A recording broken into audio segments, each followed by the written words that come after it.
Welcome back to the Inking Out Loud podcast, ladies and gentlemen, and fairies, and elves, and ogres, and ogrillos, and actiri. On this 14th episode, we're going to dive straight into The Blade of Tyshalle, which is the second volume in Matthew Woodring Stover's sci-fi fantasy blend, The Acts of Kane. More accurately, we're going to be discussing the first half of the novel, which includes everything up through chapter 11. The end of chapter 11. So, as always, I'm your host, Rob Santos. I'm joined today, by my co-host, Drew McCaffrey. How's it going, everybody? And back with us again today is Mr. Patrick McCaffrey, our sound engineer. Or otherwise known as the Actiri. The Actiri, exactly. Before we begin, there are a couple things, of course, that I need to mention. Keeping in theme with our last two podcasts, and due to the extreme graphic content of the subject material today, we've decided that there really isn't much point in censoring this episode. This series is notorious for its grim, its dark, its outright horrifying content at times. And the bar, of course, naturally, has only been raised for this volume. So if you're continuing forward, you understand that we will be discussing a whole lot of things in this episode that are difficult to hear. This includes torture, rape, even naughty words. Then again, we're also going to be spoiling the shit out of the first half of the novel, so we presume that if you've made it this far, nothing that you hear today on this episode is going to be any worse. Thank you for allowing me my full range of fucking expression. Yes! I know. It's like the gloves are off. We can be totally natural today. So, we're going to kick it off to Drew here. He's going to give us a primer, a recap of what we read.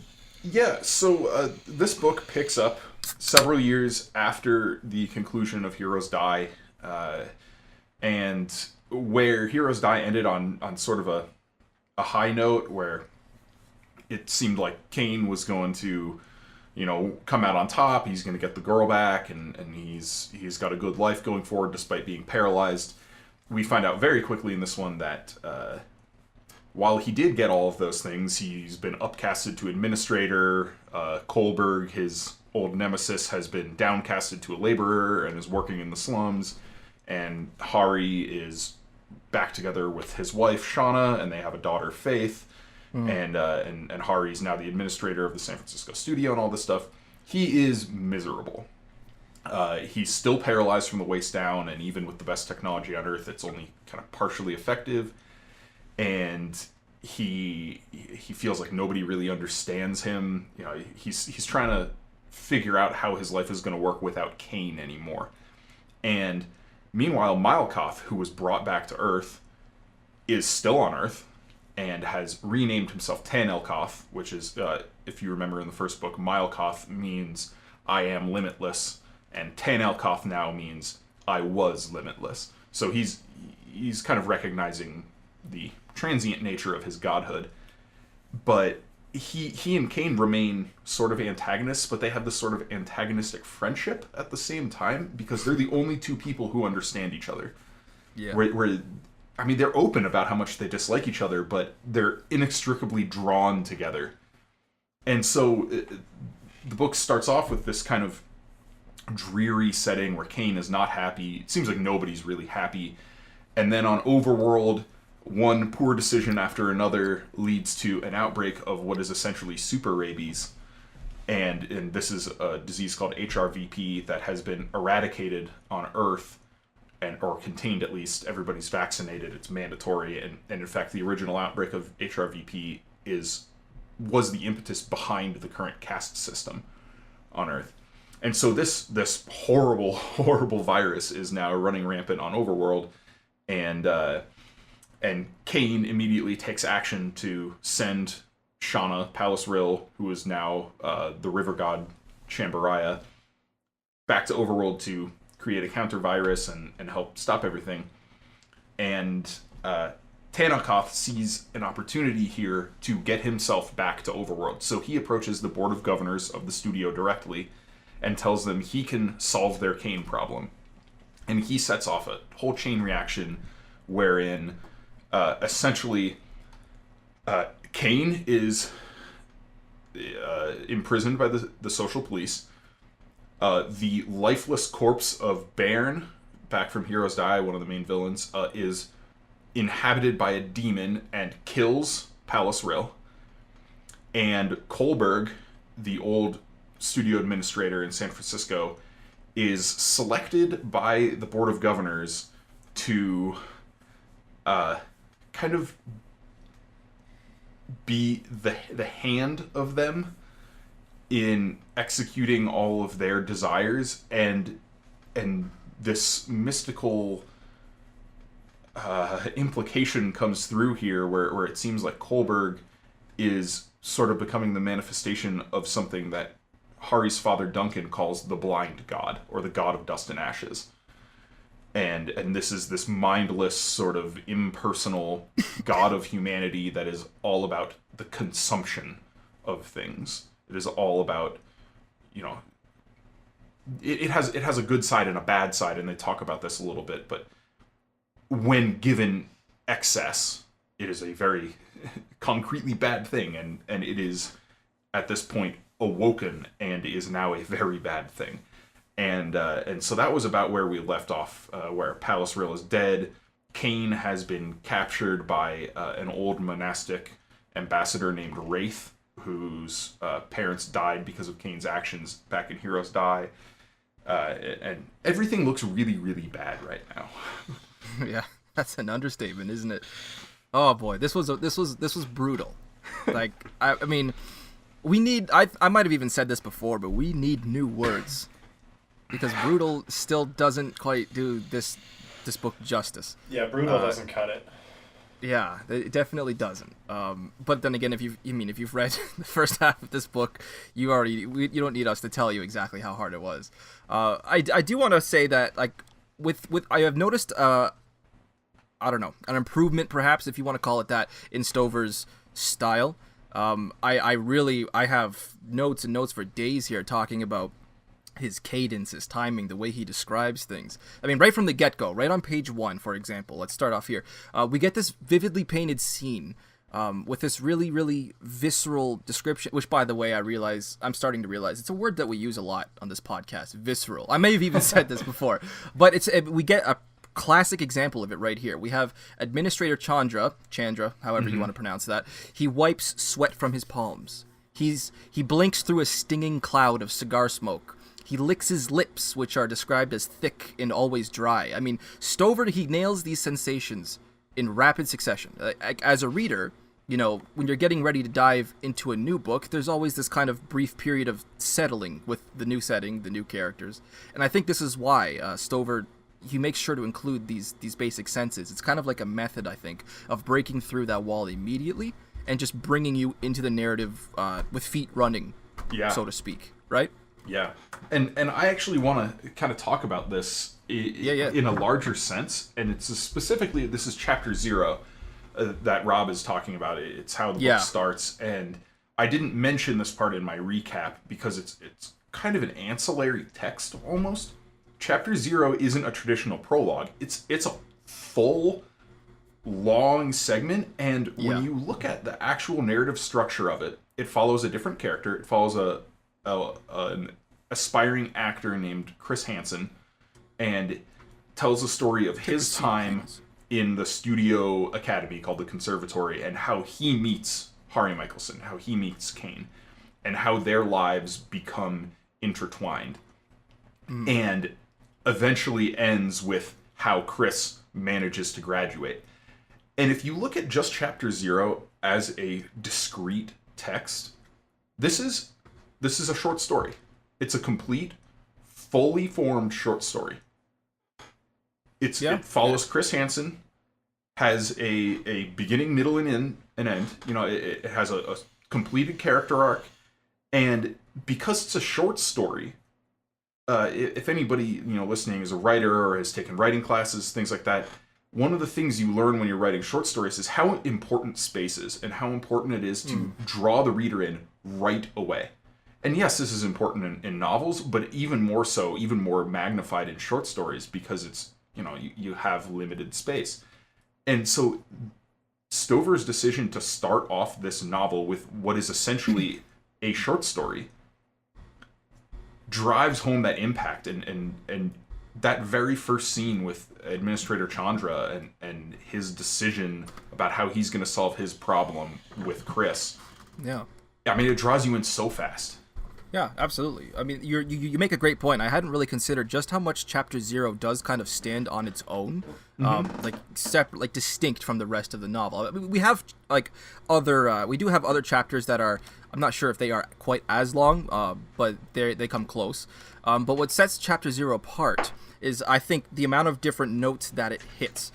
For example, like we have these long, drawn-out, beautifully written scenes, these touching moments, and then, for example, I have this written down, Chapter 0, Part 19. It's a single sentence. And I think it's a really interesting stylistic choice, because I'm not sure if I've personally ever read a chapter quite that brief.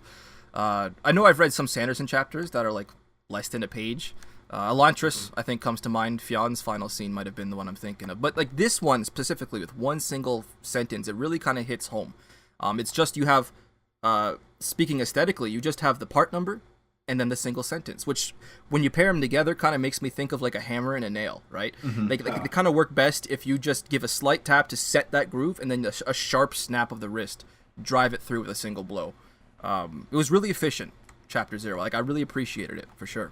Yeah, and staying with Chapter 0, I think it's a great contrast to the points of view we get in Heroes Die, where we get to know Kane specifically very, very well. And you have a sort of normalized sense for violence, because Kane is such an inherently violent person, and he has such a blasé attitude toward violence, that when you get into Chris Hansen's head, you get somebody who is very disconnected, grew up very sheltered, has no idea.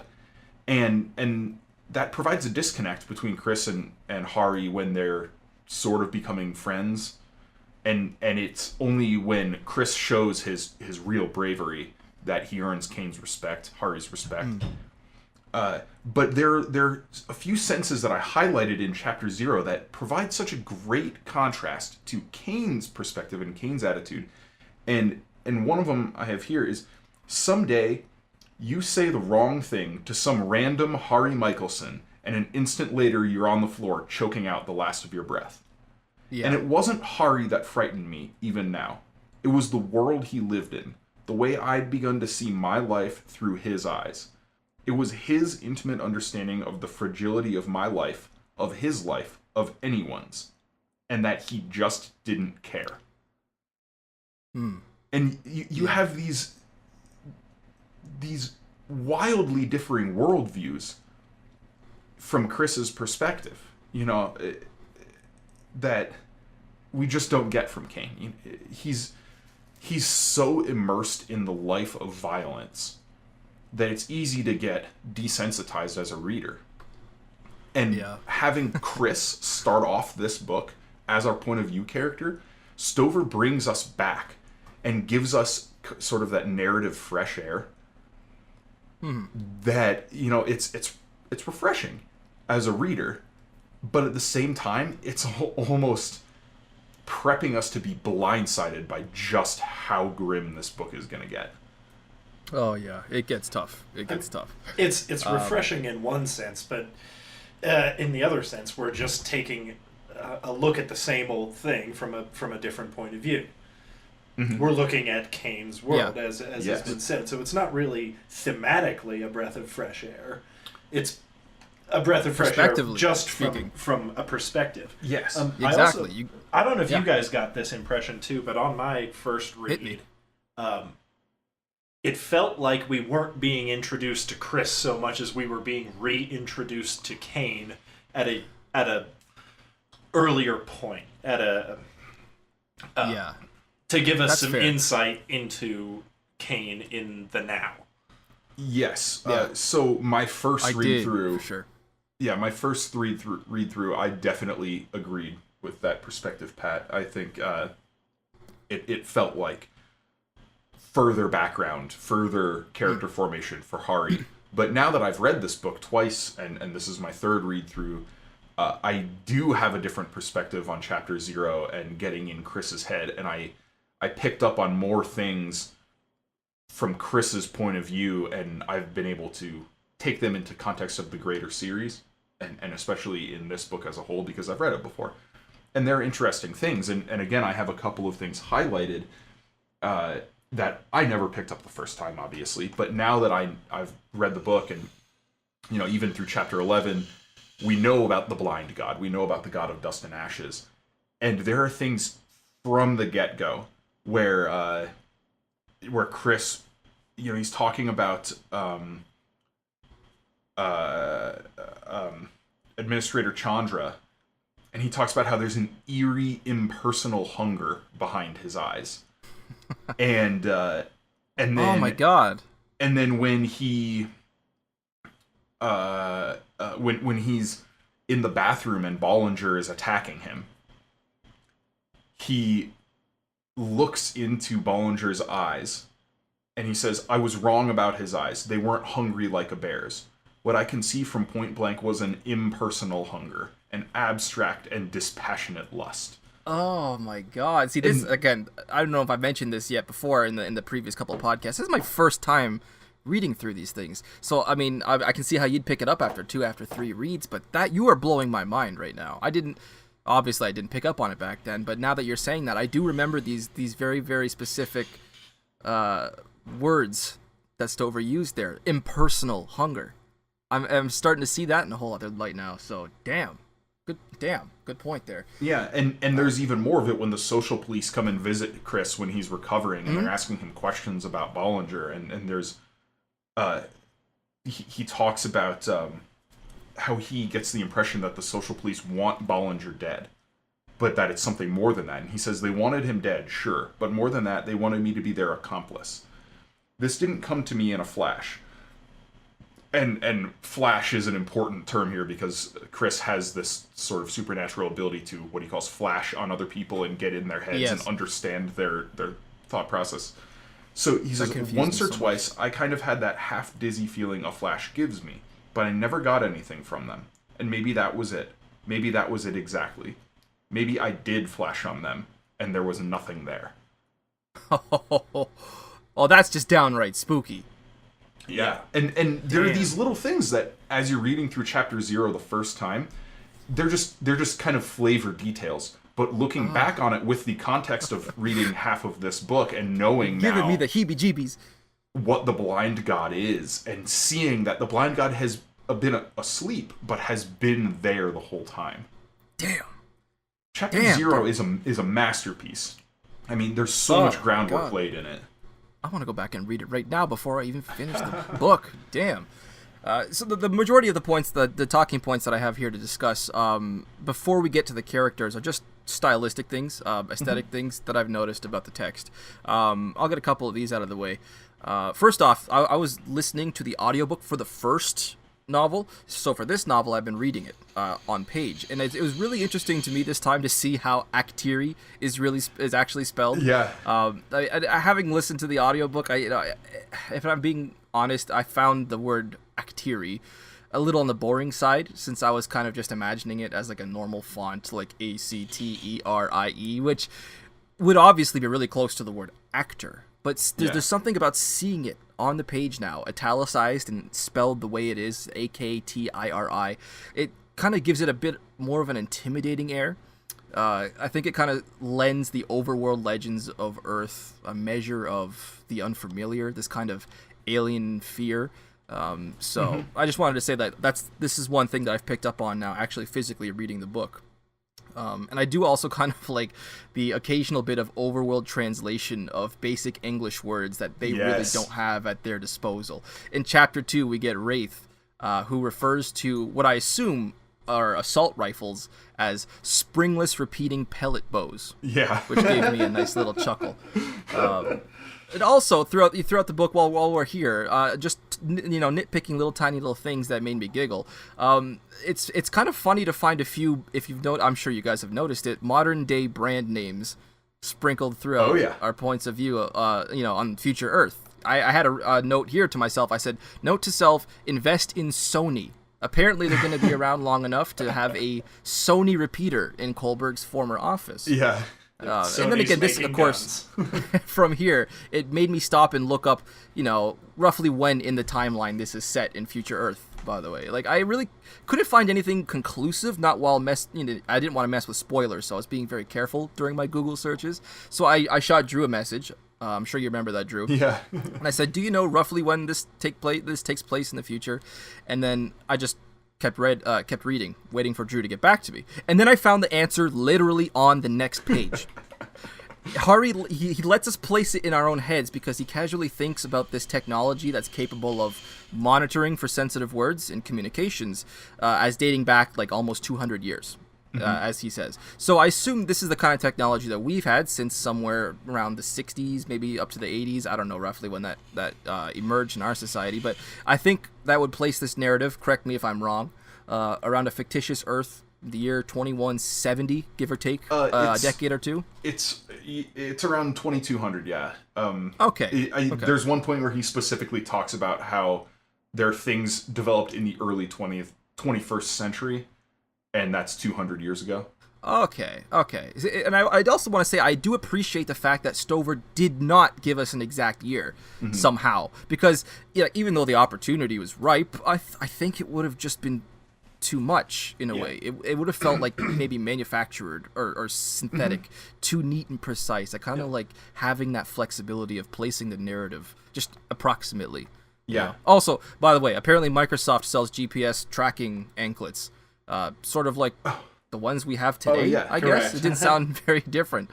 I mean, you just, if you pay attention whenever they talk about members of the Leisure Congress or the Board of Governors, it's names like Turner and Dole and Sony and Warner and Warner. Saud and people who come from families that now currently are among the wealthiest billionaires in the world.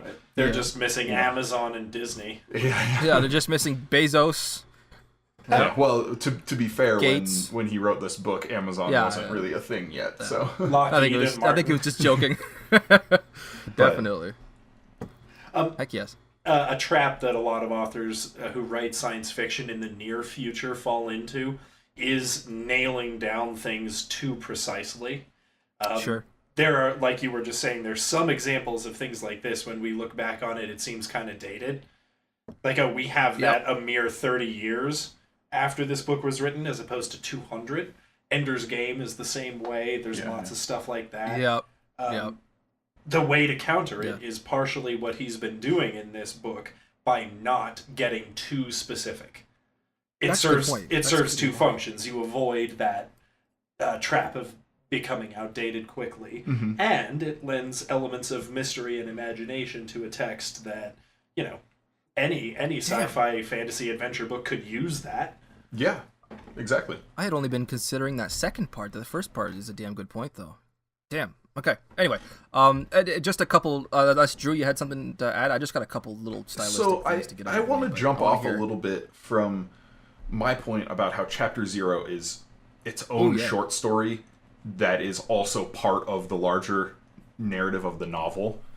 Okay. And there's another part of this book that has a sort of non-traditional, discrete narrative going on, and that is, at the end of every chapter, Stover has a brief, paragraph or two section that takes a step back, and it presents as being written by somebody on Overworld, telling the story of Blade of Tyshalle, but in a mythological context. And so we get these we get the same characters, but they're mythologized. So at the end of Chapter 0, for instance, this section, it starts with, "She was only a goddess part-time, but she loved her job and she was good at it. She went to and fro upon the earth and walked up and down in it, and where she strode bloomed flowers and sprouted grain. When she spread her hand, the winter was mild and the harvest bountiful. A summer storm brought showers warm and sweet as a sunlit pond, and the spring sang of things green and growing." And then it was said she had a human lover in some far-off place, that for half the year she took the form of mortal woman and lived in peace with her lover and her human child. Others said her lover was himself a god, her shadow self, a dark angel of slaughter and destruction, and that the half of each year she spent at his side was the world's ransom, that she paid with her body to keep him beyond the walls of time and preserve the peace of the good land. As is common with such tales, both were true and false, and to the same degree. And then, it goes on and it ends with, for the scent of her green and growing land troubled the slumber of another god, a blind and nameless god, a god of dust and ashes, whose merest dream can kill. And the way he uses these little myth chunks at the end of each chapter is that they inform what's about to happen in the next chapter, but it's in a really cryptic way. It's fairly easy to suss out who the characters are, who the players in the myth are analogous to. Like the part-time goddess, obviously, is Pallasbro. The dark angel, her husband, is Kane. The blind god is the god of dust and ashes. And then there are things like there's the god who was once, or the man who was once a god, and that's Tan-Elkoth. And there's the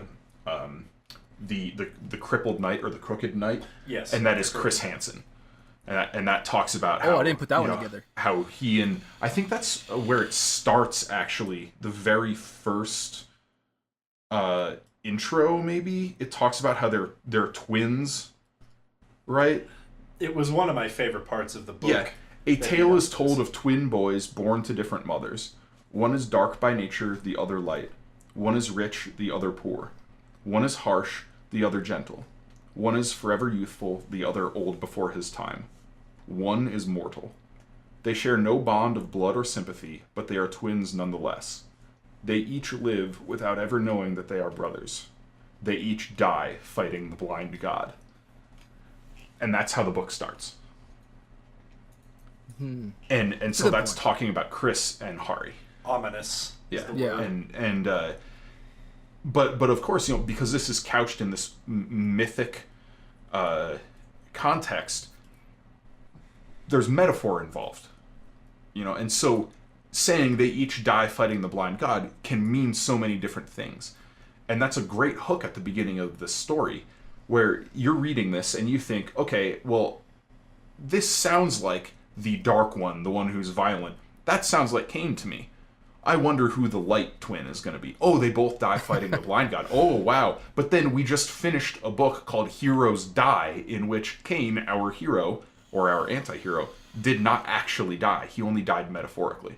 So we have an open-ended but very compelling hook used in the context of this myth right from the get-go. And for each chapter, at the end of each chapter, there's a new chunk of myth that digs the hook in further.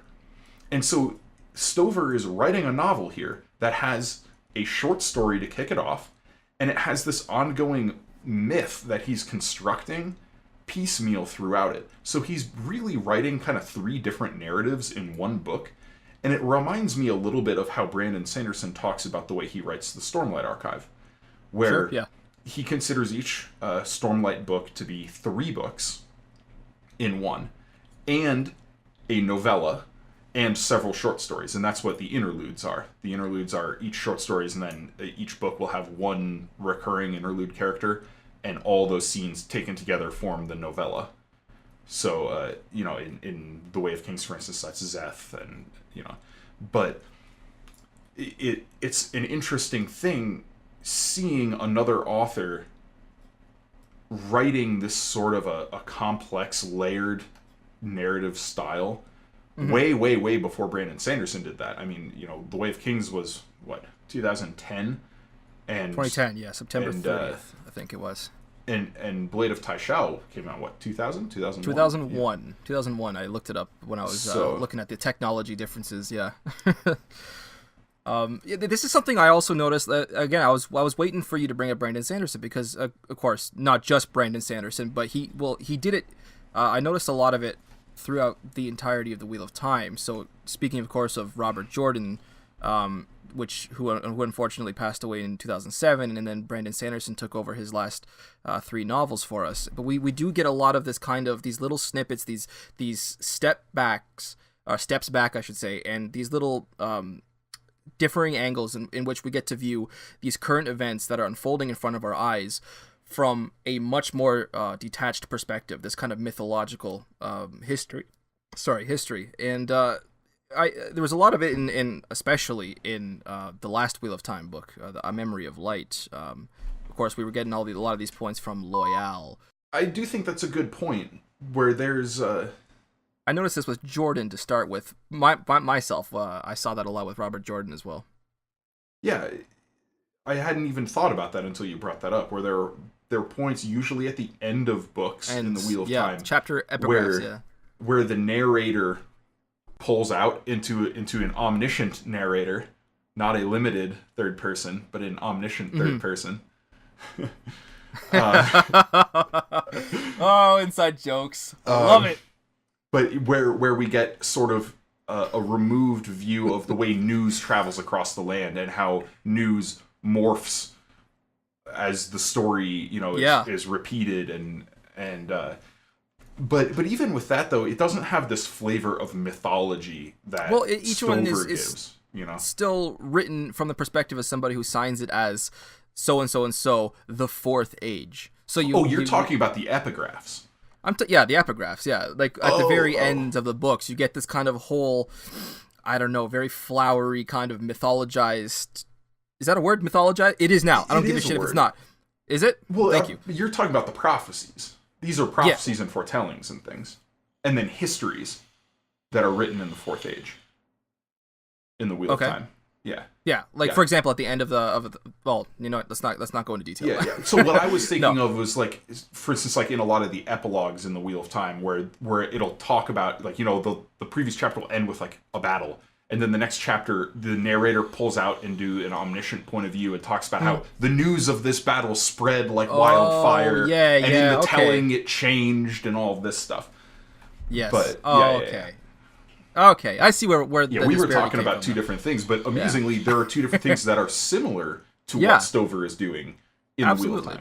Not to mention right next to each other on the page more often than literally, not. which is probably where half of the confusion just came from, Before we get into... I know we haven't even really gotten into the characters yet, and I want to do that briefly, or not briefly, shortly, but I do want to get a couple little aesthetic things out of the way again. Yeah. I do want to say that I did find Stover's approach to humor in this novel was a little more advanced, a little more developed, if you want to use that word. I really, really appreciated, like, we have a bountiful and it's like selection of epic and hilarious one-liners already in Heroes Die, but I've started to notice more situational comedy as well.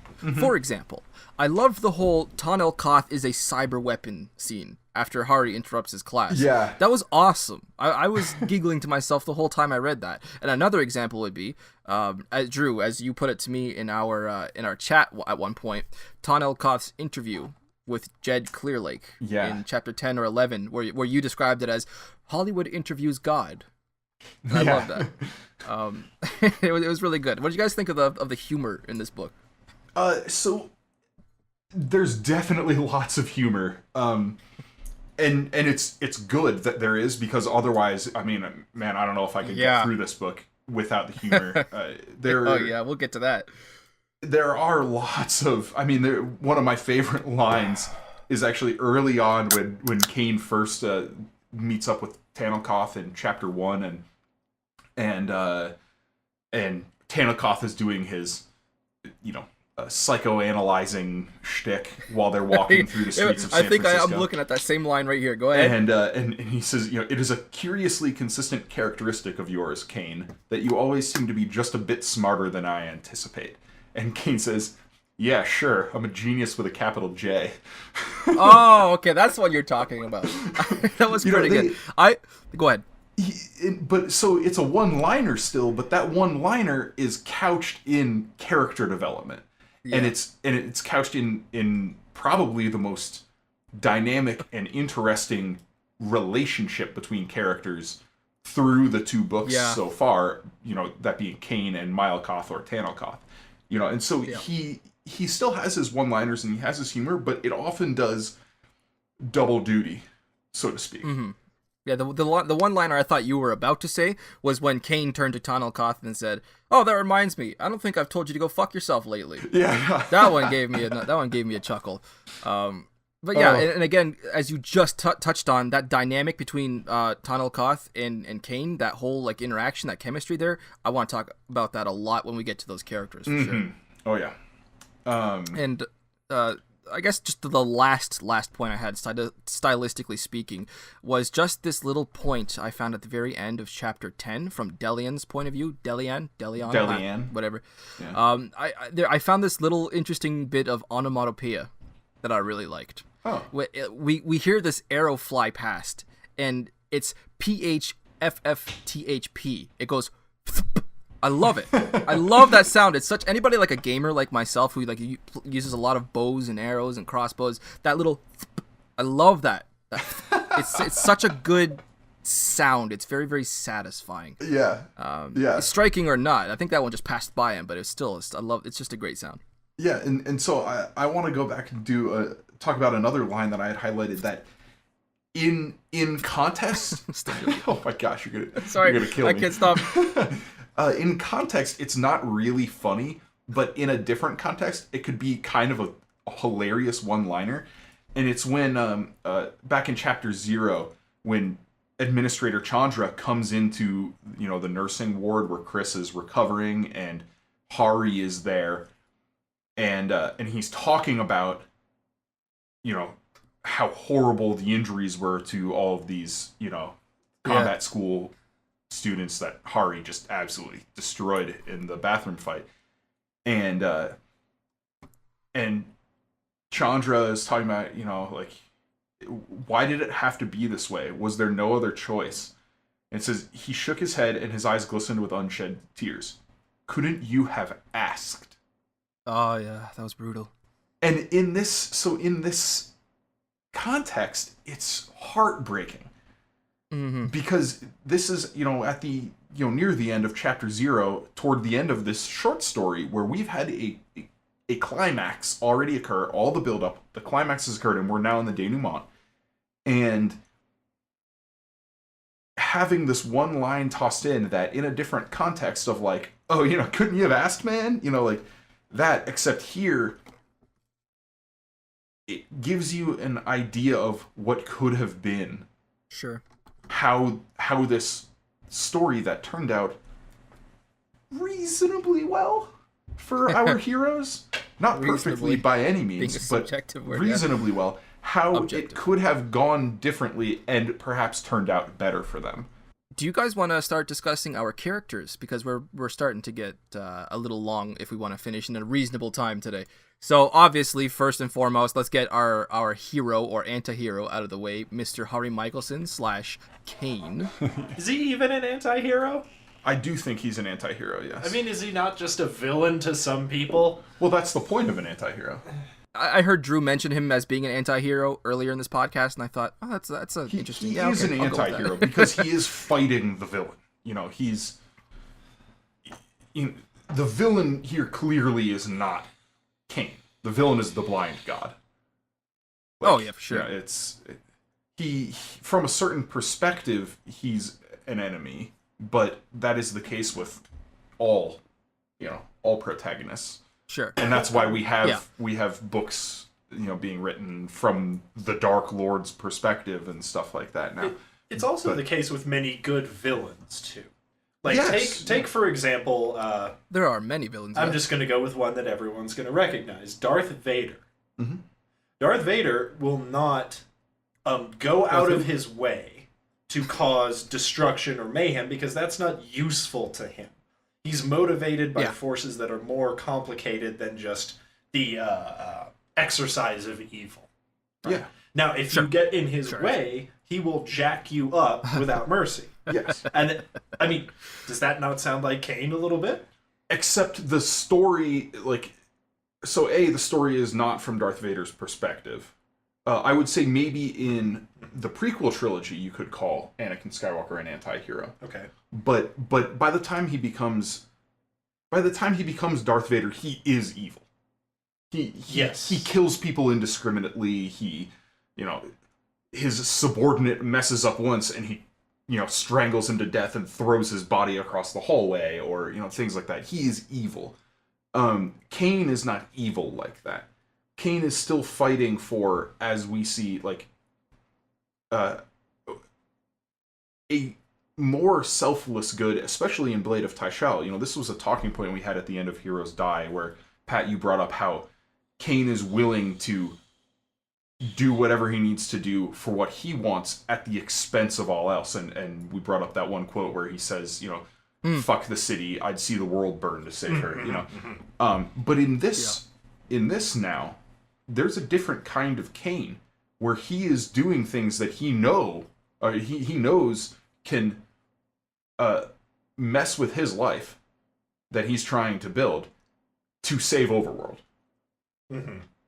He's much more attached to Overworld than he is to Earth, and it's not really hard to see why. Because I mean, for all its downsides, Overworld is a better place to live. I'd argue. Yeah. Overworld is like an idyllic fantasy Middle Ages paradise, and Earth is a blasted hellscape. Yeah, it definitely is. It's always the future is always dystopian, isn't it? It's always dark and gritty and just like kind of terrifying waiting for to the look futuristic at. novel where like everything's fine and everyone's happy. That's true. Yeah, there's not really much conflict going to be happening in those, I suppose. So the point though with the whole blasted hellscape thing is that we now have an in-universe, like really concrete reasoning behind this. The blind god. And this is what humanity wants to turn Overworld into, and as we see in the first half of this, they are well on their way to turning Overworld into it. They've already scalped 2 mountains and completely stripped mined them, and they're polluting rivers and building railroad tracks and releasing horrific viruses upon the world. So like you do. Yeah. As you do, what else do you do with a pristine, untouched, undisturbed landscape? It's not like we have a long history of doing that. Rape the earth for its resources. Yeah, and that's what you do. So Kane is fighting against this. Kane is, I think, more concretely a hero than an anti-hero in this book than he was in Heroes Die. I agree. Sure. I agree with that. I agree with that. I do. Go ahead. Okay, so I just wanted to say that, so at the... Going back to chapter 0 really quickly, the glimpse that we get of young Harry Mikaelson, it's pretty terrifying. The adult version, although in many ways way more badass, wasn't anything like the impulsively violent and overcompensating teenager that he once was. Which I think draws up an interesting question. Was Kane with him even then? His narrative begins, of course, pretty brutally. Even more terrifying than the borderline sociopathic teenager is the adult Harry Mikaelson fallen from glory.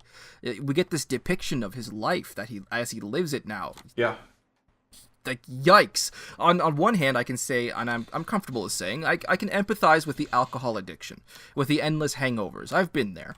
But the vivid glimpse that we get of his ruined life, of him sitting on the toilet with shit caking his hands, and he's sobbing uncontrollably, and he's pounding his knees after failing to, and I quote, manually disimpact his bowels. First off, Sover must have done some homework, clearly. Yikes. Yeah. I've never really given much thought to those kinds of disabilities myself. It's another mark in Stover's favor, I guess, making me aware and kind of even grateful that my legs work. Yeah, I suppose. And I can also say that, quite honestly, that my appreciation for the struggles of anyone disabled in that way has skyrocketed. There's a whole lot to look at that you really haven't really considered in those moments that demonstrated that. But again, specifically about Kane, though, getting back, his moments in this book, the way his character still has room to grow. We get this brilliant, shining moment of triumph when that Hari gave me as a reader when I think it was during chapter 4 when he finally figured out who that unnamed speaker was in the footage from Overworld. Oh, yeah. He thinks, "You want my help, Chris?" And then he says, "You'll fucking well get it." Yeah. I was so excited in that moment. I literally pumped my arm in the air like, yes, yes, yes! You help him. It was just awesome. And then the way I think that chapter ended, he goes, "Hey, how about that? My fucking back doesn't hurt." It's really good to see. Like, it's really hard to read a lot of things from his point of view to begin with, but I do want to point out the fact that I think it's really great to see those little moments of Kane peeking through. I think Kane is going to help Hari through this, and indirectly he's going to help the reader through these tough to read scenes as well from his point of view. That brings me to my only comment about Kane so far in this book, and that's it's clear to me that the majority of Hari's suffering on Earth is a reaction to the repression of Kane. He cannot be Kane. Yeah, okay. And it's been years, but Kane is part of him, whether he likes it or not. And yeah, he figured out that at sometimes it's appropriate to let Kane do whatever needs to be done, and sometimes Hari needs to do what needs to be done. But he tried to go whole Hari. Just like he went whole Kane before Heroes Die, we get that impression. Mm-hmm. This is just the opposite extreme, and we are looking at the consequences. Yes, I agree 100% with that. I think that's exactly what he's going for in this book, where Heroes Die was all about his character development in accepting Hari, accepting that he is this kid who grew up in the labor slums and had to be smarter and had to be clever to claw his way into a better life before becoming Kane, and then seeing what Kane got him, he went all into Kane and tried to abandon Hari, and his life fell apart because of that, and now he's going the other way, and his life has fallen apart again, and so he needs to find his balance. I very much agree with that, Pat. Yeah, and drawing back to that brief point, I think both of you made this brief point earlier about our discussion with Kane, how he considers Overworld, not Earth, but Overworld to be home. There is one specific quote that I have here, and I wrote down on my phone, I said, "Holy fucking shit, Stover. The writing is so good." His timing, his cadence, Hari's point of view as he considers like the impending doom on Overworld, I think is one of the greatest moments I've had so far in 14 weeks now of this podcast, reading the subject material. Like this, okay, so I'm going to quote the text right here. He says, "This can't be happening. It made him want to stand up and howl. Suddenly he comprehended Tonelkoth utterly. He was being smothered, choked to death.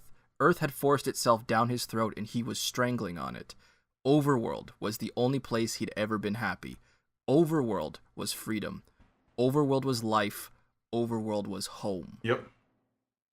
So I think that really drives home that point that, Kane Hari really doesn't feel this strong attachment with Earth, like in the way that he does with Overworld, and it gave a lot more context and a lot more weight to his decision to when he recognizes his friend Chris Hansen, and he says, "You want my help? You'll fucking get it." It's such a pivotal shift in the moment from Kane feeling sorry for himself to deciding, okay, I have something to focus on. I have a target in front of me. And I think this is something that Tonelkoth said about Kane during this first half of the book. I can't remember exactly where, but he said something along the lines of, "You have presented a clear target to Kane, and that means he is going to win."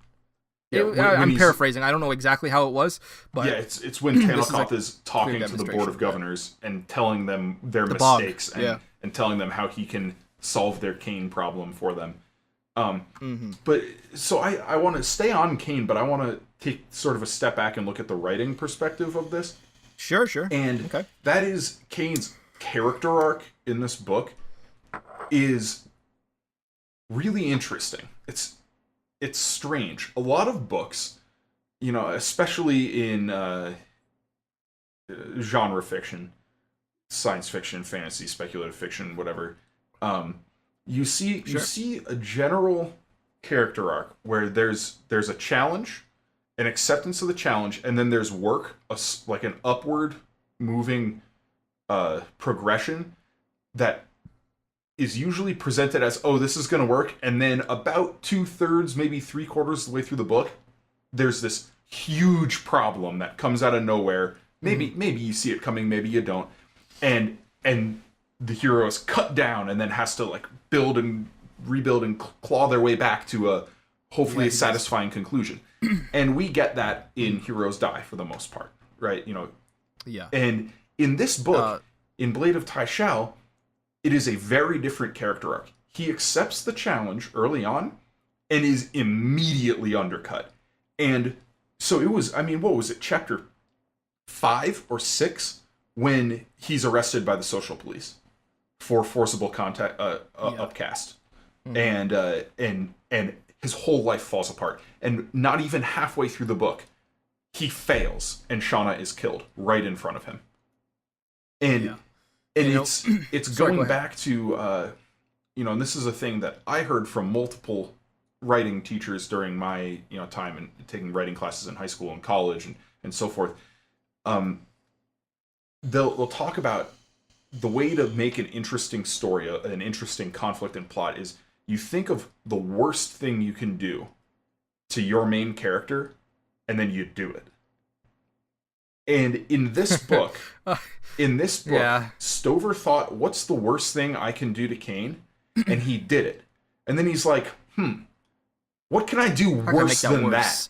Yes. And then he does that too. And then he thinks, and then he does that for 100 steps, and he takes those final 10 is what he ends up what's the worst thing I can do to my readers? And then he does that.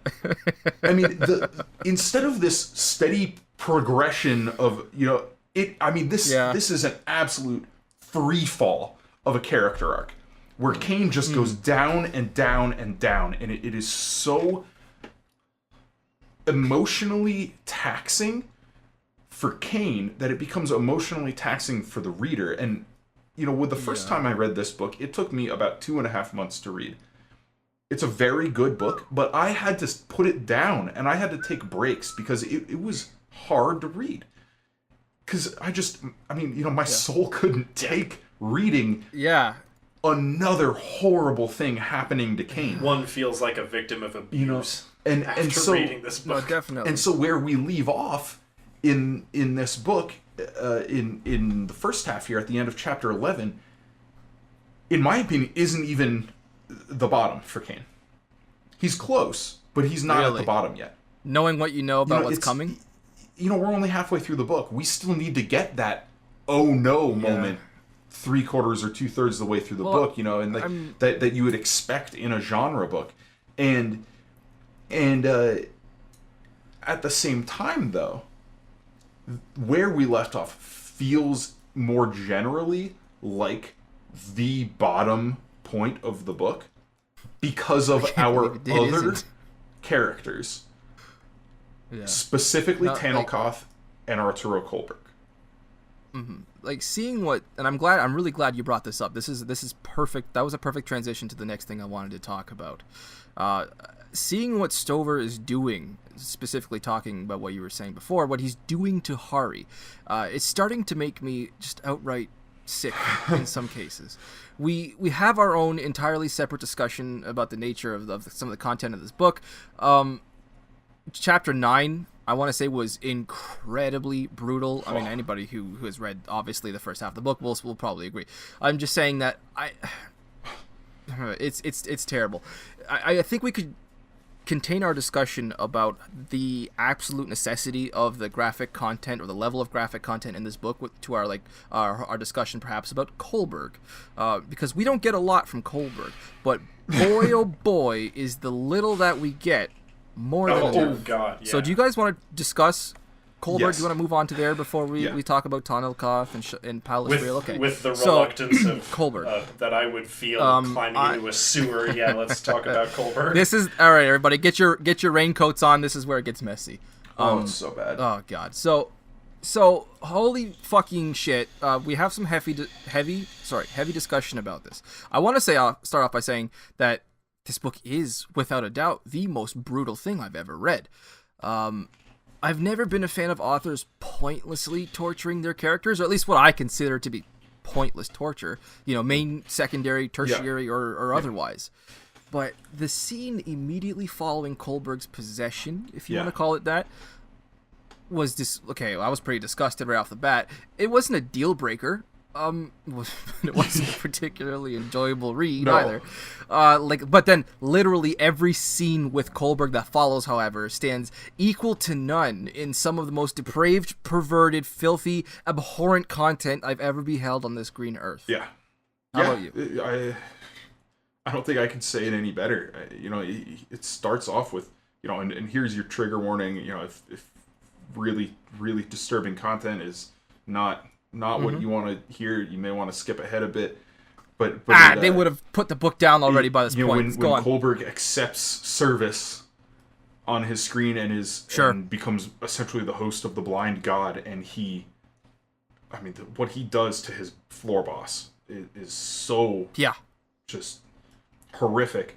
Yeah. And then what is it? 3 or 4 chapters later, when we get Tanelkoff's point of view, and he's descending into Kohlberg's den. His lair. Yeah.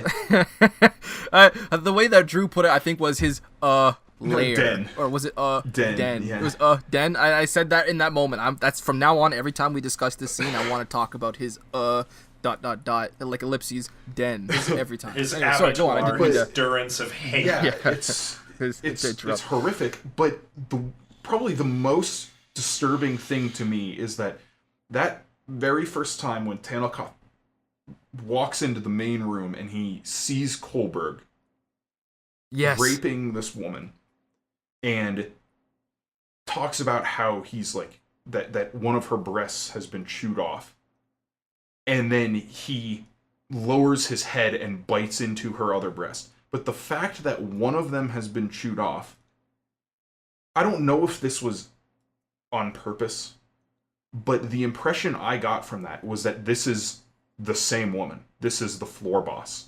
Yeah, that's the impression that I got. But the implications of that Kohlberg has been tormenting this woman. He killed. There's bodies torn to pieces all over the place and people piled up against the walls, shot to death and all this stuff. He killed everybody else, except for maybe a couple other people. But he specifically kept the floor boss alive and has been tormenting her for days. And it's not until this scene when Tanelkoff comes in that she finally succumbs to shock and dies. And just that, was so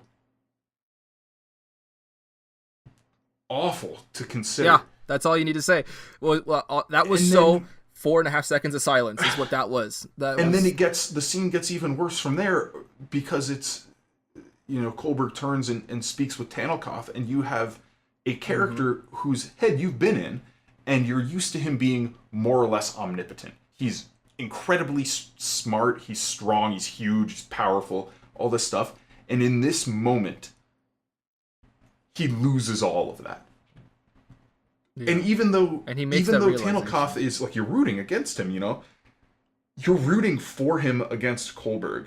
And there's a comfort in that, because you're like, wow, he's so formidable. I'm rooting for him. I feel comfortable in this situation. And then it's all ripped out from under him in just the most horrible way, where he finds out how utterly wrong he was, how poorly he calculated his moves, and it culminates in Kohlberg chewing off his finger until he agrees to serve Kohlberg and understand.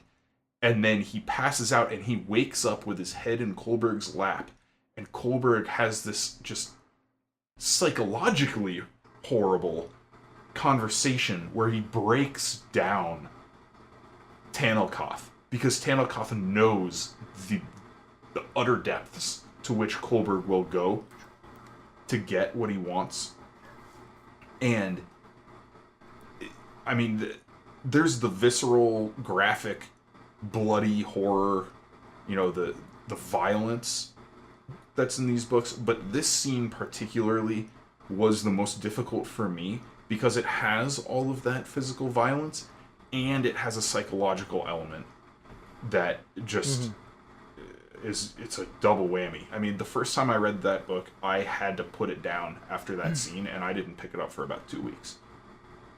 Yeah, no. Like the amount of description that we get, necessary or otherwise, if you feel that way, the depraved actions of this kind of new villain. Like, there was a point where I literally gagged with disgust. I believe like, it. I wanted to lay on my side and pour bleach into my ears, hoping that would erase what I had just read. And part of me still wishes that would work. And to this moment here, I'm still thinking, God damn it, Stover, was that really necessary? Yes. And I honestly don't know if a lot of it is. I can't, like... I want to reserve judgment until the end of the book, or maybe even the end of the series, as a first-time reader. So I don't have the same perspective on it as somebody who is reading it for the second or third or umpteenth time. Even. Taking it up to this point... No, go ahead. My 2 cents is that it's not necessary. Okay, yeah. Once we have gotten into the gap cycle, then I can point to some examples of brutality in the text that is necessary. But for the story to move along, for us to understand the stakes, for us to understand the characters, the nuances, etc., this level is not needed. No. And I think it has the overall effect of making the book weaker substantially. I'm not quite ready to go into why I don't like some of the things about the series as a whole just yet in this part. Maybe I can touch on it at Sure. That's fair. next episode.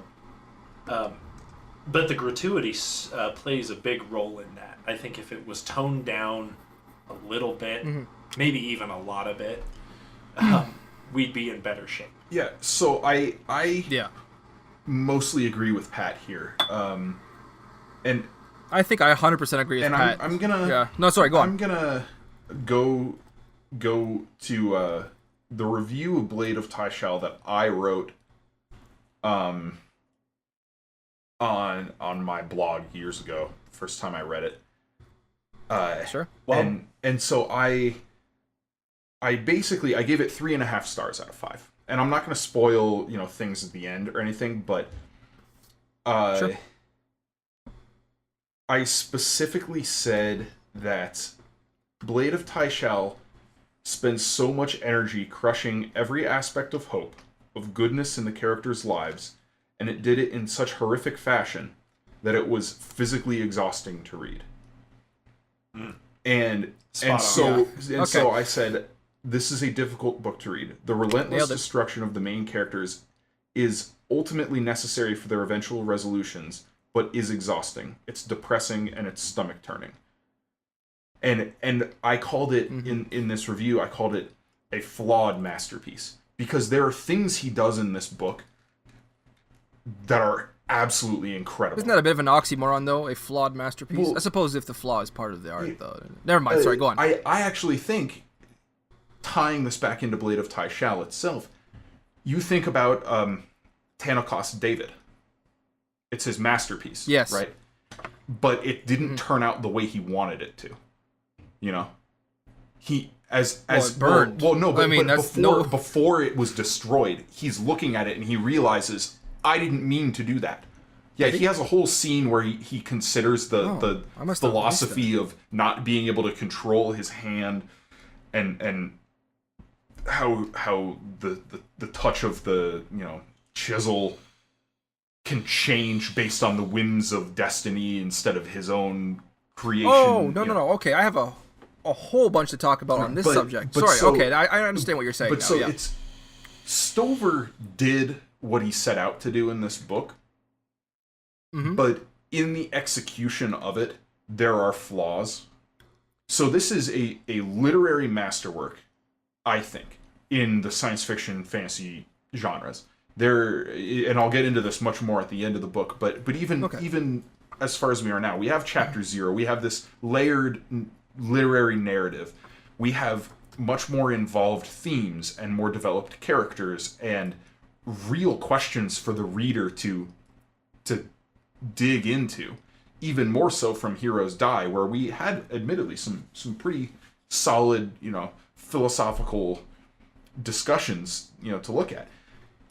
But the level of violence, the graphic nature of some of the scenes in this book is unnecessary, and it makes a big impact on the book, to the point where I rated it 3.5 stars out of 5 instead of what probably could have been a 5-star book. Yeah, I would agree. If it wasn't for the blatant kind of gratuity of some of the worst scenes in this book, I would probably be tempted to say that this book is a 5 out of 5. Because again, really quickly discussing Stover's his prose. He's a brilliant technical writer. His cadence, specifically his timing, is phenomenal. But I want to also discuss really quick, like, again, since this is the perfect area for it. Even though Kohlberg, we're still technically on the character of Kohlberg, I guess. Even though Kohlberg was not involved in this scene, I still want to talk really quickly about Chapter 9. Yes. Because it fits our theme at the moment of, gratuitous violence, and or graphic content, is it really necessary? Torture. I'm starting to take back what I've said in previous episodes about this series, honestly. Scenes like this 9th chapter, of course, where we get from Kane's point of view, or Hari's point of view, this ritual. Oh, yeah. It's like, that scene, it's really starting to... It's not doing any favors, let's put it that way, to the point that I made previously about the graphic content accentuating the difficult scenes rather than dominating them. That scene, which of course is, again, like that ritual, I think it only really should have been half as long. If it wanted to claim that it still had any kind of basis in, okay, well, let's accentuate the scenes rather than dominate them with this kind of torture, with this darkness. And I really say that I think Stover is walking this dangerous line between grimdark and outright sadomasochistic fantasy. So... I mean, I'm sure it's not much coming from little old me, but I thoroughly disapprove. So, we had kind of a discussion on Facebook the other day about the graphic nature of Heroes Die versus Blade of Tyshalle, and you brought up the escape from the dungeon in Heroes Die, and how awful that was, where they're literally swimming, like pulling themselves through a pile of human excrement and rotting corpses. Swimming through rotting corpses that have been marinating in human shit. But so where the difference was, and this was my point, was that scene lasts like a paragraph or two. There's a very brief description of like the wet squelching thump as they land in the pile, and then they pull out and then they're gone. Whereas in Blade of Tyshalle, there are similar opportunities. And I described it as borderline loving attention to detail in them. That is not necessary. We agree on that. Like that same scene, if Stover had included that same scene, the shaft, in this book, I feel like would have been 25 pages. Just dropping in through the shaft. Like so there's, I think there's a pretty notable stylistic change from Heroes Die to Blade of Tyshalle. And I will say, without spoiling anything, I think Stover realized that, and he dials it back in the 3rd and 4th books of the series. Blade of Tyshalle is, without a doubt, the darkest. Oh, yeah. So... Okay, good. That makes me feel better about continuing forward with the series. No, it's not one of those things that just gets worse and worse and worse. We've I mean, I would definitely want to continue anyway. I mean, the series we haven't is quite phenomenal. peaked yet, but we're close. Mm-hmm. But it makes me feel more comfortable with going forward. Thank you. Okay, so sorry, go ahead. For talking about Kohlberg, we haven't talked about him very much. One point that I want to make is that because of these scenes, I never bought the theme that the God of Dust and Ashes was this like purely impersonal malevolence or force of destruction or entropy. Now, entropy in its purest state is disinterested. But Kohlberg is not disinterested. He keeps a specific woman alive who wronged him. He's out to get Kane. If it was really disinterested, these things would be falling on the just and the unjust alike. There would be no distinction between who succumbed to his wrath and those who don't. It's just pure randomness. The way I've kind of internalized the idea of the blind god, the god of dust and ashes, is that Kohlberg is a vessel for its power, but isn't necessarily the personification of it and that instead the personification is supposed to be the social police. Who do fall on both ends of that spectrum, where they maintain order and they ostensibly are a force for the greater good, but are also more than capable of evils. And at the direction of the sort of the hand of the blind god, as I see it, the Board of Governors, and the symbolism of the blank screen with the studio logo on it, and the impersonal digitized voice, and that they simply wanted to find an agent to be more immediately on the scene, and granted the blind god's power to Kolberg, and Kolberg became a wild card. Sure. Because of that. What would you say if I said, I mean, even the social police and the Board of Governors, and by extension the social police, they're not free from any sort of bias either. They certainly have their motivations and yes, goals and reasons for doing what they're doing that can they think will benefit them. Yeah, but I mean, you have to think about the philosophical idea behind the blind god. It's not an unbiased god. It's a god with the interest of the advancement of humanity at heart.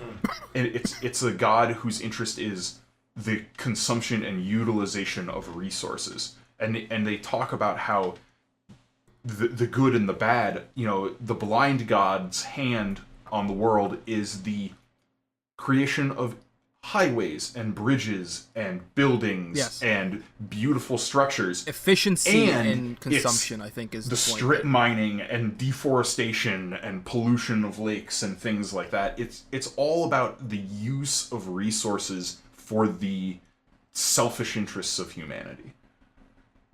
But yeah, exactly. And so Kolberg, who is an inherently selfish man, was a perfect tool for the blind god, but retained his autonomy and then kind of gave his tint on things and took that power for himself and did everything his heart desired, the deepest, darkest depths of his soul desired, once he was unbridled. Whereas the Board of Governors is more just like, yeah, let's fix our overpopulation problem, and let's replenish our dwindling resources. On a more philosophical note, touching on this subject, consumerism is often conflated with destruction, and that's certainly, as you were just describing, personified in the blind god. But I don't buy this, because we as rational people know that to build things you have to consume.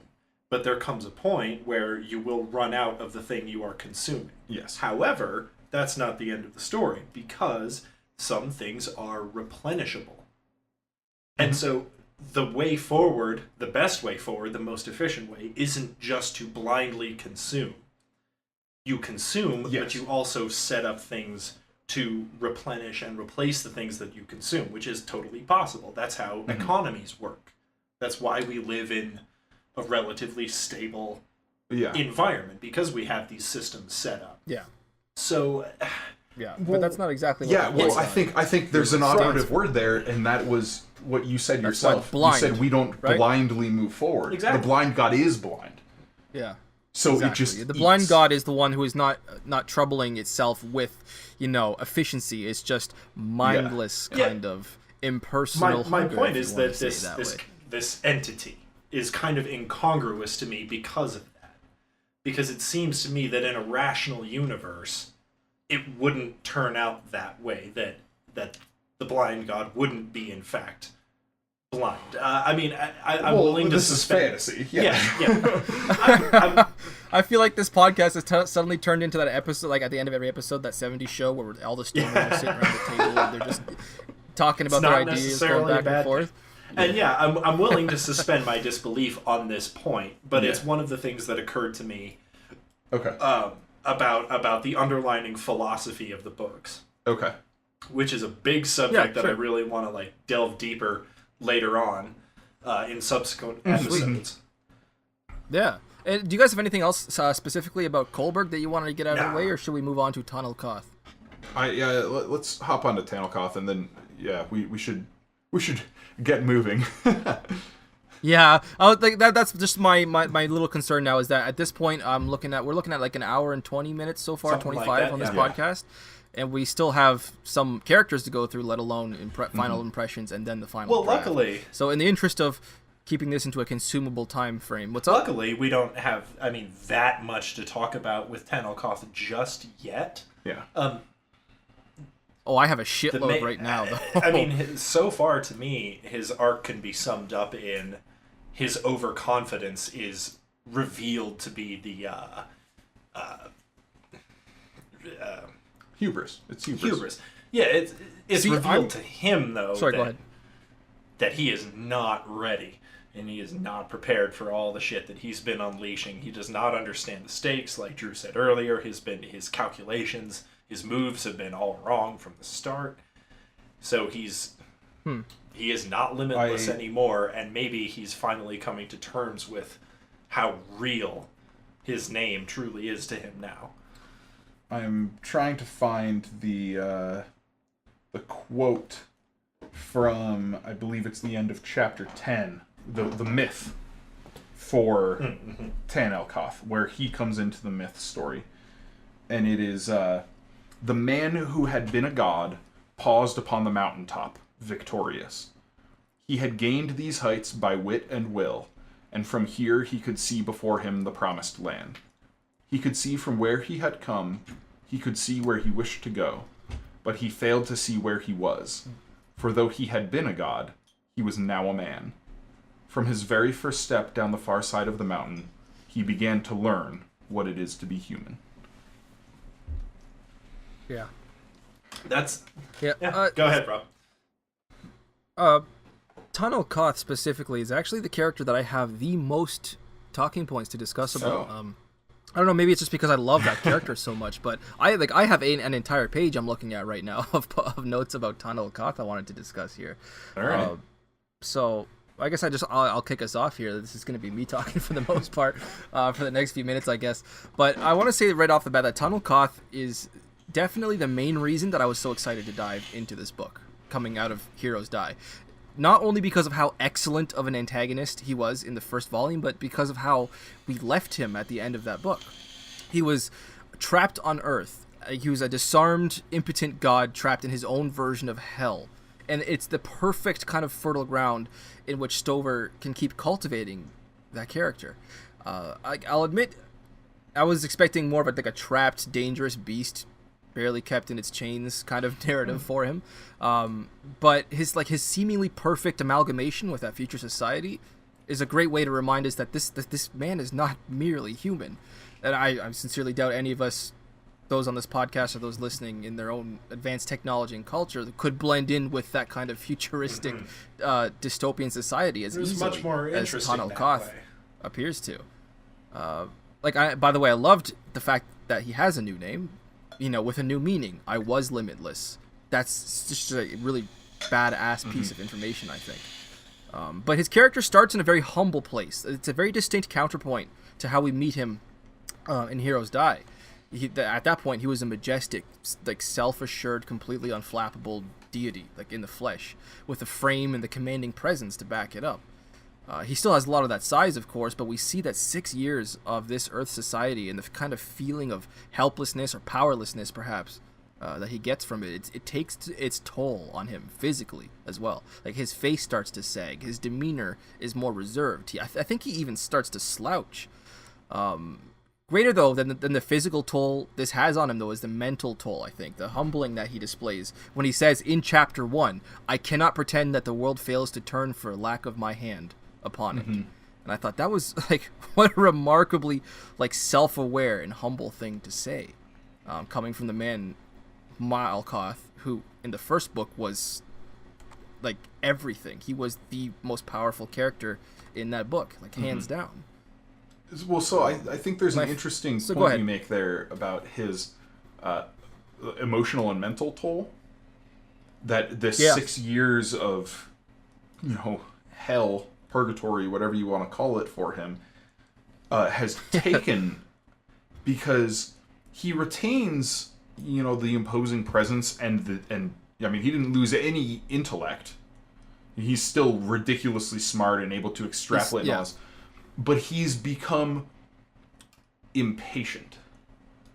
And that impatience, when combined with his pride, becomes hubris and results in his downfall that we see in chapter 11, where he fails to consider all the possibilities. And this happened with him in Heroes Die as well, towards the end, where he realizes, oh, I didn't even think of that, because Kane was getting him upset. When he gets emotional, he loses his train of thought, essentially. He loses his ability to be supernaturally aware and clever. And in this, while it wasn't Kane acting on him to make him emotional, it was himself. It was his own desire to return to Overworld, to return to his beloved children and become God again, that he became impatient, and his impatience clouded his judgment and resulted in this just awful scene with Kolberg. Yeah, awful. Yeah, definitely. But I want to say, though, that my favorite moments with Tonalkoth are the ones that we get where we actually witness Mikaelson peeking through this kind of new mask that he's put on. And I'm not talking about the scenes where we literally get like direct words or impressions from Mikaelson's like voice in his head. But where we actually get to see Mikaelson in action, in direct action. First, I think we start to see it. Let's look at his hobbies, for example. I immediately noticed how quaint, I suppose it was, for Tonalkoth to have a hobby like sculpting. I'm not really surprised, though, if I think about it. Like, what better hobby for a former god than who used to create with a wave of his hand and sculpt? It's depressing to see him forced to working with those very hands on the physical, though. But I think this, Stover's style really, really fits this character. I think Mikaelson appreciates the irony, maybe vice versa, of what's going on a lot. Yeah. And that's why he does a lot of the things that he does. Yeah. And on that note, one of the greatest scenes in the first half of the book has to be, I think, when Tonalkoth is contemplating this piece that he considers to be his David, as he calls it. And there's a quote I have here. "The figure began to emerge from its prison of creamy stone." What a perfectly constructed sentence I think that was.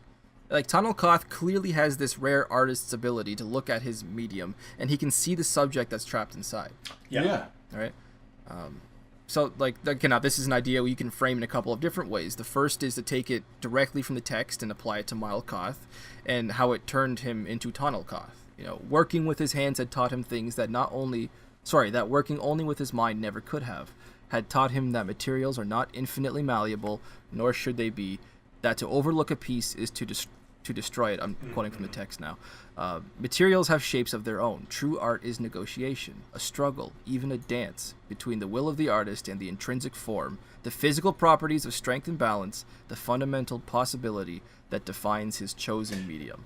And if you apply that to the larger whole, I hope that if Tonalkoth does get his chance to return to Overworld, and how can't he? I mean, let's be honest, that would be too badass for him not to. He can apply this lesson directly to his philosophy of rule, I hope, right? That the lives of men are their own material, in a way. That if he wishes to, his reign to be a work of art, if you want to call it that, there are more ways to work this material than simply cutting men up, shoving them around, piling up wherever it's convenient. He astutely begins to realize it's not the abilities of the materials that define a work of art, but it's the limitations.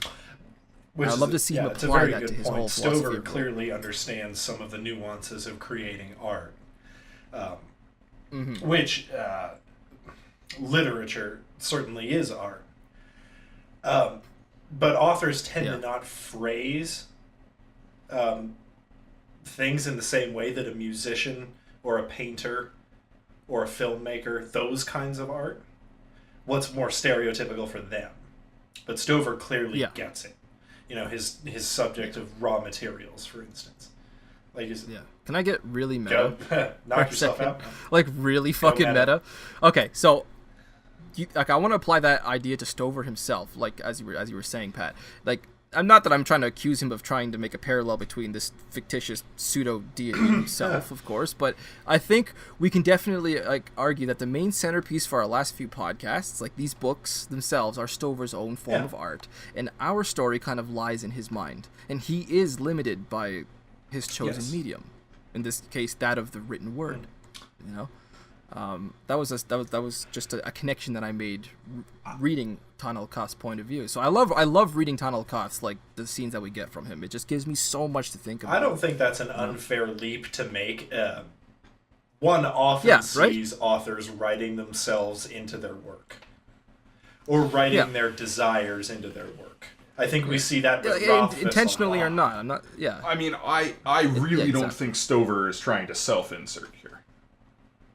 Yeah, like I don't think he is either, but that's a really great he is with some of the connection themes and philosophies, but we can get to definitely that with the philosophies. His intention. Yeah, definitely. I think he's got a philosophical agenda. I mean, just the number of Heinlein references, and the number of Moon is a harsh mistress references. Those, he's a libertarian. A Hamlet reference he's at a one pretty point. hardcore libertarian, and it's some of those ideologies are very present in these books. But on the subject of Tynal Koth and Mikaelson, and going back to Rob, your first point where you talked about your favorite moments are when Mikaelson peeks through. Yes, it's again, definitely on purpose by Stover. Tynal Koth and Hari, Mikaelson and Kane.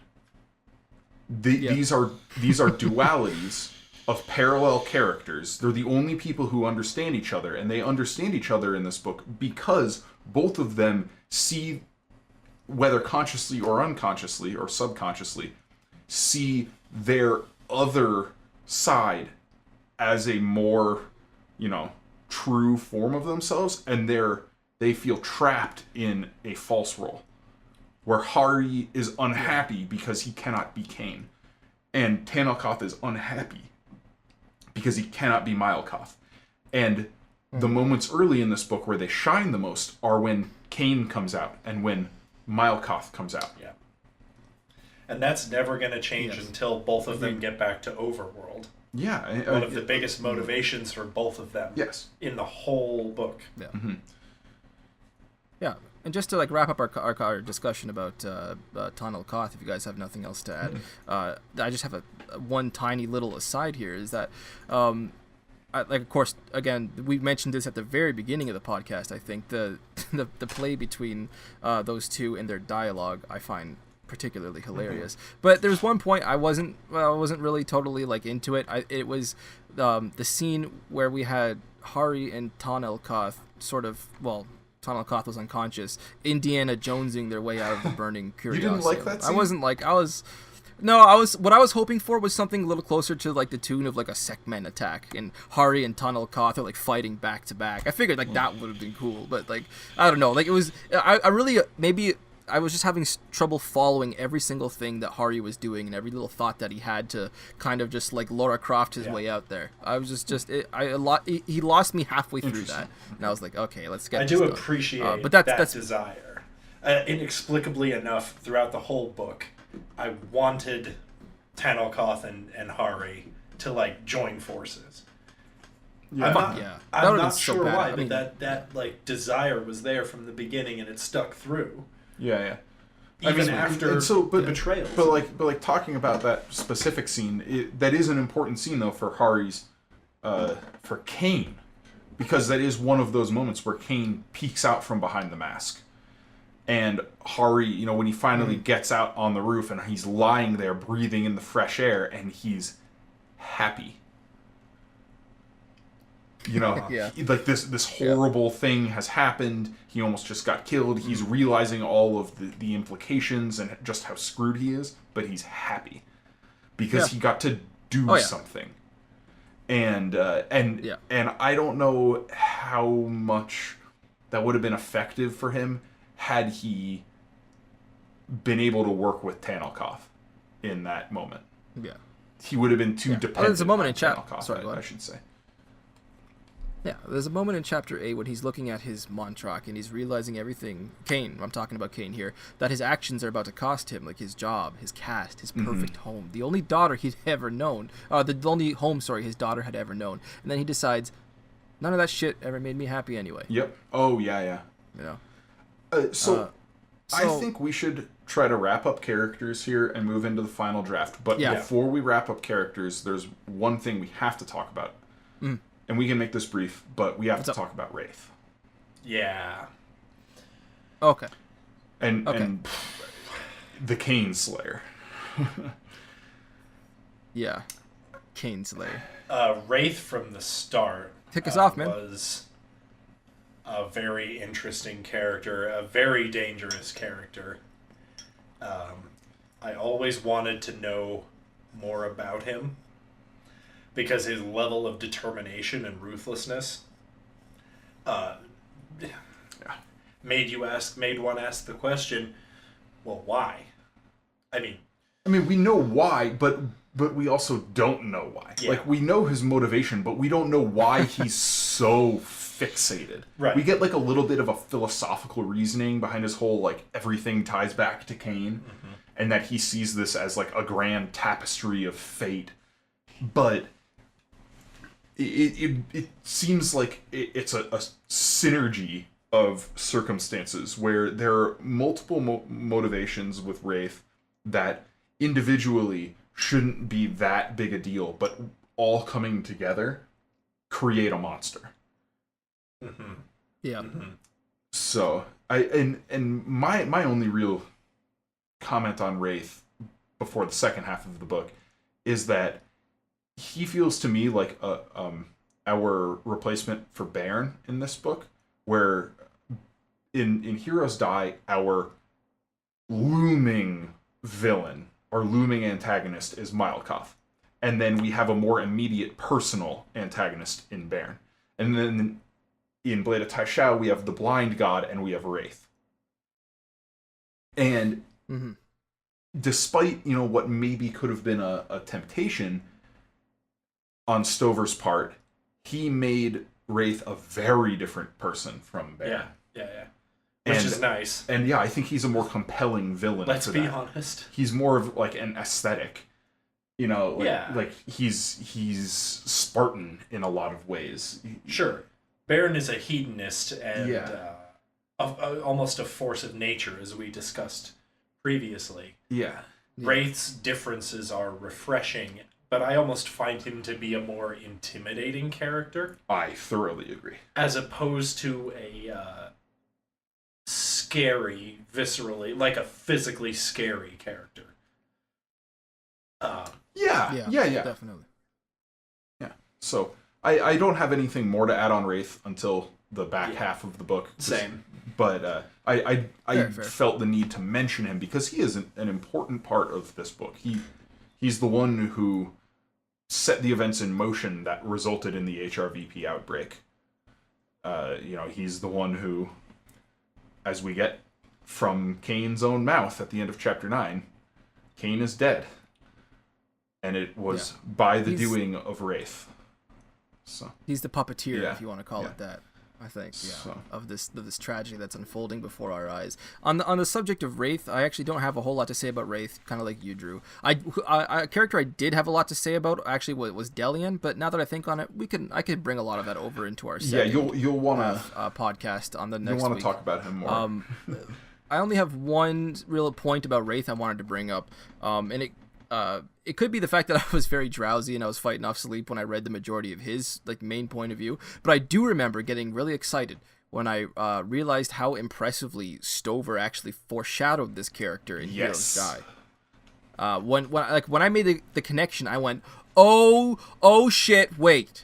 Wraith is that person, that hypothetical person whom Kane imagined as he entered the Victory Stadium to confront Mikaelson. Yeah. He actually stopped to think, if you go back and read it, he stopped to think about how many people were going to die in the riots that would follow his actions that day. He specifically thought about his own hypocrisy, that if anyone else had done what he was about to do and caused riots that killed his loved ones, he wouldn't stop until that person was dead. And to quote Bubbles from Trailer Park Boys, as a Canadian, if I could do that, holy sweet flying fuck! So I have I love what he did there. I love how he worked that foreshadowing in Heroes Die. What I don't love is that he specifically quoted and called back to it in Blade of Tyshalle. Back when we did Heroes Die, I didn't make mention of it because I didn't want to spoil things. But, I have a note. It's highlighting. This is Kane monologuing as he walks out onto Victory Stadium. He says, if the situation was opposite, if someone I love died because some guy did what I'm about to do, I wouldn't rest until I'd hunted that man down and killed him with my own hands. And I highlighted that and just said, ha, Wraith. But in Blade of Tyshalle, in one of Kane's points of view, when he finds out, Wraith's story, he actually quotes that back again, and I'm like Stover, you can trust your readers to put two and two together. Yeah. Yeah. You can definitely let them remember. You've already put all the breadcrumbs out there. It's not a tough connection to make, but so it felt a little heavy-handed when he re-quoted that exact thing in Blade of Tyshalle. Yeah. But yeah. Sometimes the most badass thing is to poker face it. Yeah. Right? Yeah. I agree with that sentiment. Yeah. Yeah. Well, now I had a couple predictions I wanted to make about the book too. Knock yourself out, man. Going forward. So let's see here. Okay, so since Hari's narrative starts at rock bottom, he's paraplegic, he's shell-shocked. Shauna's assistance wounding his pride as well as his guilt over how he's treating her for it. I think he's going to end the book in absolute glory. I think it would be a nice complete 180 that wouldn't hurt. I'm not particularly hopeful, seeing as how his narrative is going so far, but I would love to see Hari end this narrative on top, just like King of the World. That would be awesome. I think he's after the shit he's going through, he deserves it. I made a prediction that, of course, at the end of chapter 4, the Dark Angel used the part-time goddess to work his will. I said Palace Rill is an obvious answer, but now that I think about it, that was so obvious. That's not much of a prediction as it is just kind of like a guarantee, especially after the discussion we had earlier. Yeah. Kirindal. Oh yeah, Kane, of course, I think is obviously the Dark Angel, obviously, since they're involved. I'm picking up now that Kirindal in the last book they've described his shell as being dark. It's emanating a very black powerful flow. Yeah, it's in a very powerful but kind of beyond your sight sort of way. I think there's a lot more going on there than has been unfolded as of yet. And my last prediction has to do with Tonal Koth specifically. I think obviously he's going to make his way back to Overworld. It's a bit of a cheap prediction, that obviously, because the returning to power with all his knowledge about Earth, as well as how incredibly scary that kind of omnipotent god would be as an antagonist for future books. I think that makes it kind of a granted. So I'm going to take that prediction one step further.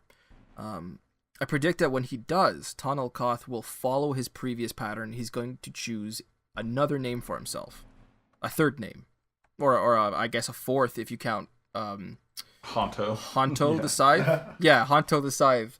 So I think he's going to choose another name for himself once he gets back to Overworld, because I know he's going to get back to Overworld. There's no way he can't. Okay. There's no way he can't. So yeah, that's basically the end of my predictions.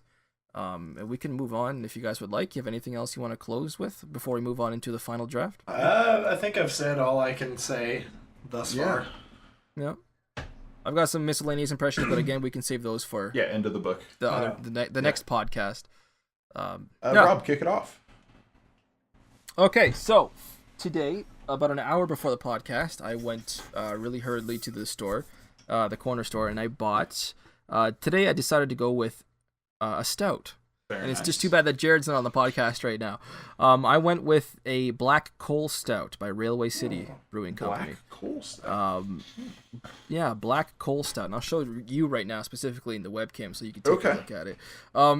as a stout, it's not something I drink very often. I'm not a huge fan, but it is a nice switch up. I've been drinking a lot of IPAs, a lot of just like really kind of bland beers, specifically lately, not on the podcast, but just in the intermission between, or in the interim, I suppose. But this one was pretty good.